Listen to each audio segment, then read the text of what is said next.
Seorang penulis, wanita muda yang pindah ke rumah tua demi ketenangan, justru mendapati dirinya diteror oleh entitas tak kasat mata yang perlahan menyakiti fisiknya hingga berujung di ruang IGD rumah sakit. Pernahkah kalian merasa sebuah bangunan seolah memiliki nyawa, menatap kalian balik saat kalian menatap jendelanya?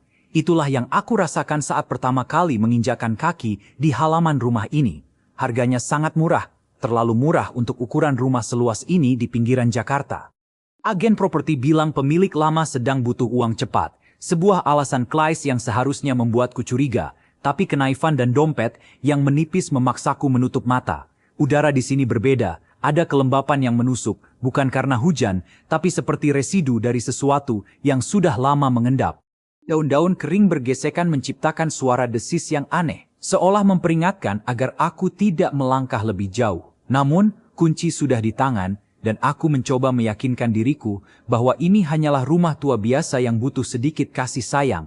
Aku tidak tahu bahwa keputusan untuk memutar kunci di lubang pintu itu adalah awal dari mimpi buruk yang akan mengantarku ke ruang gawat darurat malam ini. Masuk ke dalam, aroma rumah ini mengingatkanku pada buku-buku tua yang sudah lama tidak dibuka, bercampur dengan bau tanah basah yang entah datang dari mana. Ruang tengahnya luas, langit-langitnya tinggi, membuat suara langkah kakiku bergema, memantul ke setiap sudut ruangan yang gelap. Aku mulai menyusun kardus-kardus berisi barang-barangku, mencoba menciptakan suasana rumah di tempat asing ini. Tapi, ada satu sudut di dekat tangga yang selalu menarik perhatianku. Setiap kali aku membelakanginya, bulu kuduk di leherku meremang hebat. Rasanya seperti ada seseorang yang berdiri di sana, diam, tak bernapas, hanya mengawasi setiap gerak-gerikku. Aku mencoba menepis perasaan itu dengan memutar musik dari ponselku, tapi anehnya, sinyal di dalam rumah ini timbul tenggelam.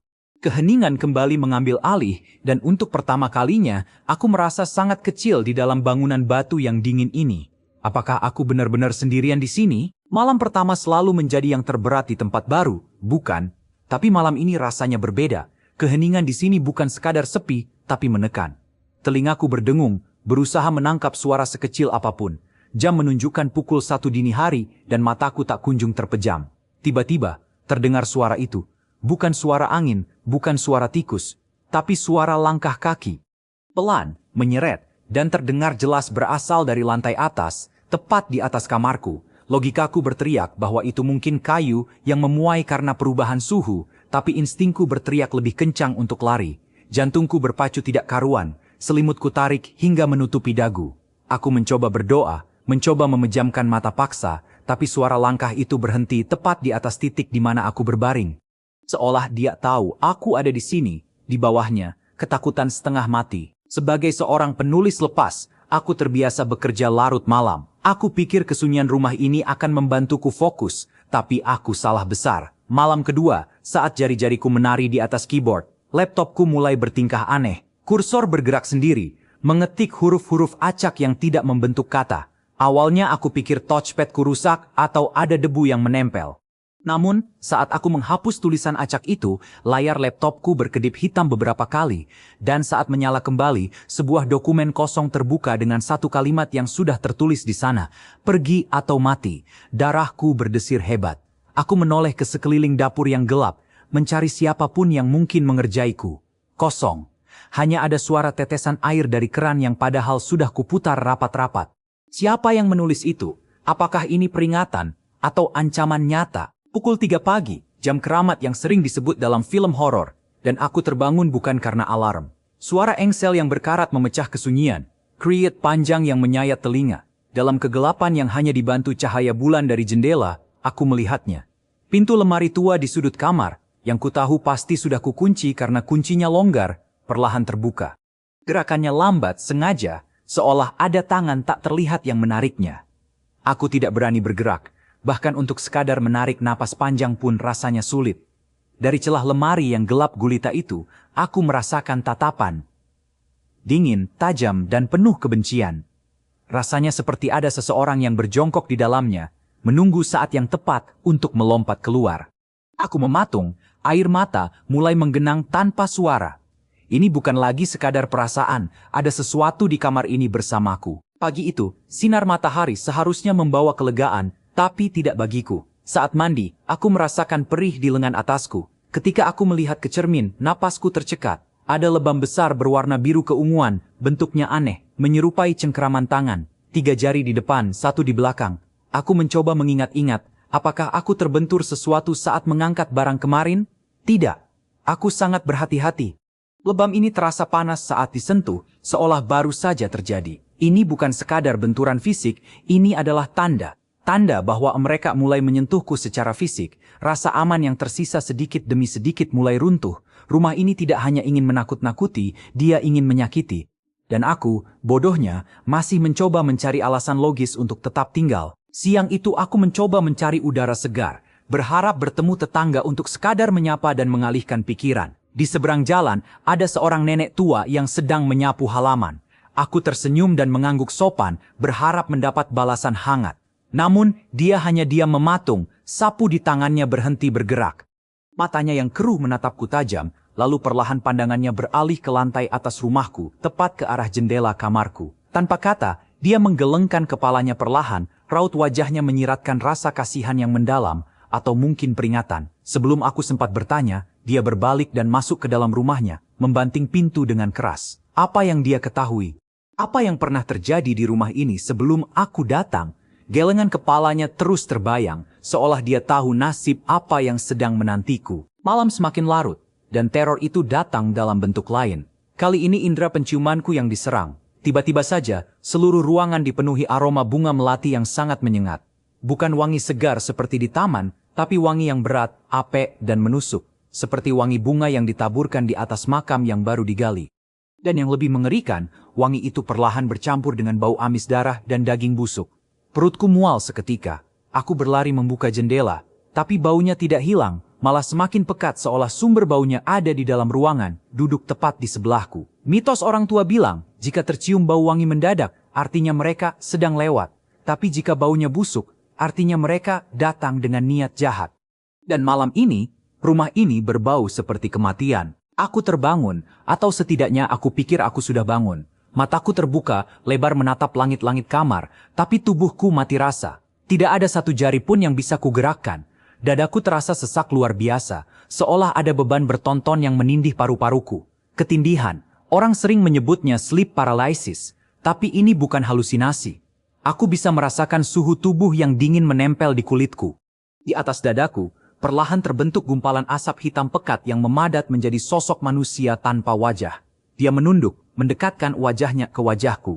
Aku ingin berteriak, memanggil Tuhan, memanggil siapa saja, tapi suaraku terkunci di tenggorokan. Hanya desis napas kasar yang terdengar di telingaku, berbisik dengan bahasa yang tidak aku mengerti. Air mataku menetes ke bantal, pasrah jika nyawaku harus berakhir malam ini. Setelah lepas dari kelumpuhan tidur itu, aku tidak berani kembali ke kasur. Aku memutuskan ke dapur untuk mengambil air minum, berharap air dingin bisa menenangkan sarafku yang tegang. Saat kakiku melangkah di lorong yang gelap, suara itu terdengar. Tawa anak kecil, cekikikan riang yang bergema, memantul di dinding-dinding kosong. Hihihihi. Suaranya begitu jernih, seolah anak itu sedang bermain petak umpet tepat di belakangku. Tapi aku tinggal sendiri, tidak ada anak kecil di sini. Jantungku seakan berhenti berdetak. Aku berbalik cepat, menyinari lorong dengan senter ponselku. Kosong. Namun, di lantai berdebu itu, aku melihat sesuatu yang membuat darahku membeku. Jejak kaki kecil, tanpa alas, tercetak jelas di debu, mengarah masuk ke dalam gudang bawah tangga yang pintunya sedikit terbuka. Cukup sudah, aku tidak bisa menahan ini lagi. Aku berniat mengemasi barangku dan pergi detik itu juga, persetan dengan uang sewa yang hangus. Tapi saat aku berbalik di dapur, sesuatu menarik rambutku dengan kasar. Sentakannya begitu kuat hingga kepalaku tersentak ke belakang, leherku terasa mau patah. Ak, teriakku. Gelas di tanganku terlepas dan pecah berkeping-keping di lantai. Rasa sakit di kulit kepalaku sangat nyata, panas dan perih. Tidak ada siapa-siapa di belakangku, tapi cengkeraman itu masih terasa, menarikku menyeret ke arah belakang rumah. Aku meronta, memukul-mukul udara kosong, menangis histeris.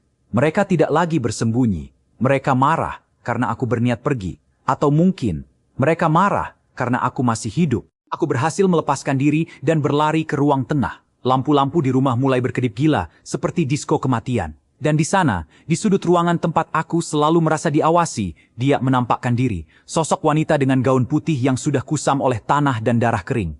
Rambutnya panjang, kusut, menutupi seluruh wajahnya.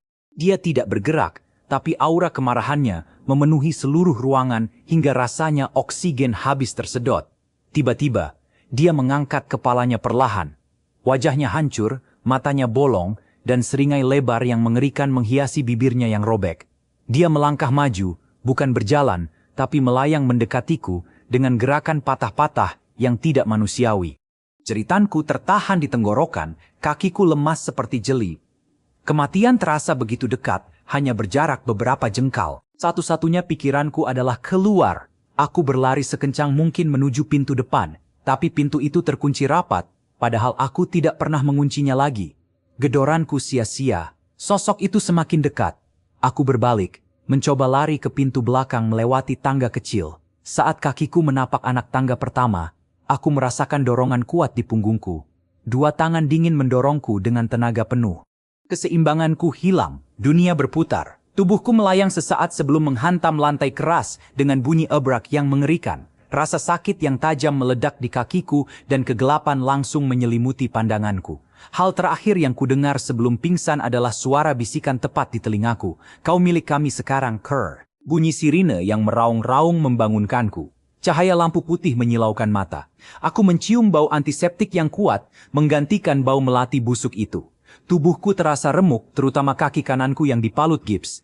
Ternyata tetangga depan rumah mendengar teriakanku dan mendobrak masuk, menemukanku pingsan di bawah tangga. Aku selamat. Aku keluar dari rumah neraka itu. Rasa lega membanjiri dadaku, bercampur dengan trauma yang mungkin tak akan pernah hilang. Tapi, saat perawat sedang membersihkan luka di lenganku, dia bertanya dengan wajah polos, "Mbak, tadi teman yang ikut di ambulans kok nggak masuk ke sini?" Jantungku berhenti berdetak lagi. "Teman? Aku dievakuasi sendirian. Siapa yang dilihat perawat itu ikut bersamaku di dalam ambulans?" Tubuhku membeku di atas ranjang rumah sakit. Bulu kudukku kembali berdiri, sensasi dingin yang sama seperti di rumah tua itu kini hadir di ruang IGD yang ramai ini. Perlahan, dengan gemetar, aku menoleh ke arah kaca jendela di sebelah ranjangku. Di sana, di pantulan kaca yang gelap, aku melihat wajahku yang penuh luka. Tapi aku tidak sendiri. Tepat di belakang bahu kiriku, sosok wanita berambut panjang itu berdiri. Dia tidak tertinggal di rumah itu. Dia menempel. Dia mengikutiku. Wajah hancurnya tersenyum lebar, dan bibirnya bergerak tanpa suara membentuk kata-kata. "Kita pulang yuk." Ternyata, pindah rumah tidak akan menyelamatkanmu jika yang kau bawa pulang bukan hanya barang-barangmu, tapi juga penghuninya. Dan sekarang, aku tahu, teror ini baru saja dimulai.